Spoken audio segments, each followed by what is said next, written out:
izložbu koju organizujemo povodom 160 godina od rođenja Uroša Predića smo zamislili da njome predstavimo kako stvaralaštvo Uroša Predića, tako i njegov život, njegovu ličnost, dakle od prvih početaka, od rodnog Orlovata, preko Crepaje, Pančeva, Beča, putovanja po Italiji i konačno do konačnog preseljenja u Beograd, u kome je živeo sve do 1953. godine kada je umro. Godinu dana nakon njegove smrti ova ustanova je inicirala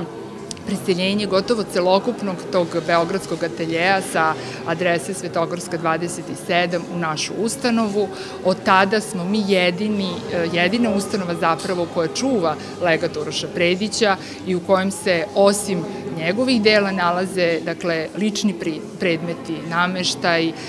bogata prepiska, slikarski materijal, slikarski rekviziti, knjige, časopisi, katalozi, tako da smo nekim odabirom najvrednijih, najznačajnijih i najinteresantnijih predmeta iz tog legata nekako zamislili postavku koja je posvećena ovom važnom jubileju. Radeći na izložbi, često sam se susretala sa pitanjem ljudi oko sebe, pa zar Urošu Prediću ne znamo već sve. I onda sam se prisetila, dakle, te